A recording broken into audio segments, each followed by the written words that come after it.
En 1975, les Khmers rouges prennent le pouvoir au Cambodge. Ils entrent dans Phnom Penh, la capitale du pays. Monseigneur des Tombes était missionnaire là-bas depuis 11 ans. Tous les étrangers, là, à ce moment-là, en 1975, ont été réunis là, à l'ambassade de France, à Phnom Penh, quoi, où nous avons attendu près de 3 semaines pour être conduits par camion à la frontière thaïlandaise. Il est vrai que depuis 1975 jusqu'en 1989, à la fois la période des Khmers rouges et la période vietnamienne, eh bien, il n'y avait aucune présence, je veux dire, visible de prêtres ou de religieuses au Cambodge. En 1989, Émile des Tombes est le premier prêtre catholique à rentrer à nouveau au Cambodge. Ce n'est qu'en 1990 que l'Église a été reconnue officiellement, et nous avons d'ailleurs eu une première messe officielle dans un des plus grands cinémas de la ville, en présence des autorités civiles, militaires et religieuses, pour manifester que la religion catholique était de nouveau acceptée au Cambodge. Depuis cette date, les missionnaires catholiques sont bien accueillis dans le pays. En gros, on peut dire qu'il y a actuellement, on va dire pratiquement 70 prêtres présents au Cambodge. Sur ces 70 prêtres, 5 sont des prêtres locaux, donc nouvellement ordonnés.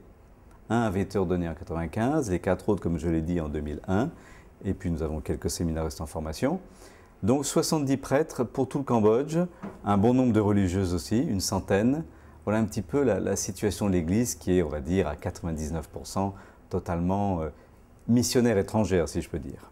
5 prêtres cambodgiens pour 65 prêtres étrangers.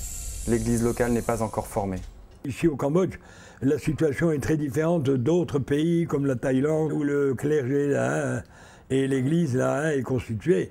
Il faut quand même se rendre compte qu'il y a eu une tempête là, qui a tout bouleversé en 1975. Quoi, Et l'Église du Cambodge, qui était très petite déjà, a encore fondu pendant le temps qui a suivi le Pol Pot et l'interdiction de la religion chrétienne. Bien, les prêtres qui avaient été ordonnés avant 1975 ont tous été tués, y compris les évêques, les prêtres. Ils ont tous été tués jusque dans les années 75, 76, on va dire le début du régime des Khmers rouges.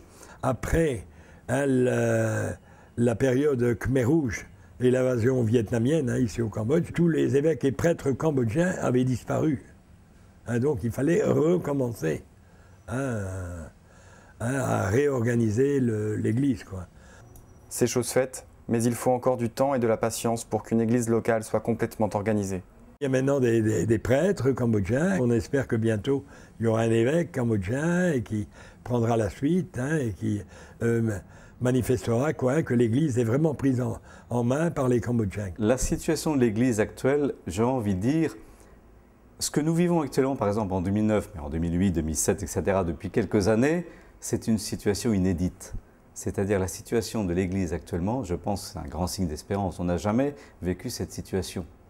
Le nombre de conversions, l'intérêt porté pour l'Église, les activités de l'Église dans la société, dans le domaine de la santé, dans le domaine de l'éducation. Je pense que l'Église a une présence de plus en plus forte, de plus en plus visible, qui veut dire quelque chose aux jeunes. Il y en a beaucoup qui demandent le baptême, ce qui ne se serait pas vu avant la guerre. Il y a des jeunes qui commencent à se préparer, ils veulent rentrer au séminaire. Il y a des jeunes filles qui voudraient devenir religieuses. Je pense que l'Église, même si elle est petite, eh bien, tient bien son rôle de témoin dans la société du Cambodge aujourd'hui.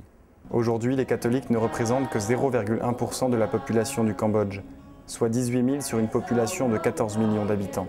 Chaque année, il y a de nombreux catéchumènes, nombreux jeunes, de 20 à 25 ans, qui demandent à devenir chrétiens et qui reçoivent le baptême. Et comme par exemple cette année, eh bien, dans le diocèse de Phnom Penh, rien que pour le diocèse de Phnom Penh, il y aura 100 baptêmes d'adultes.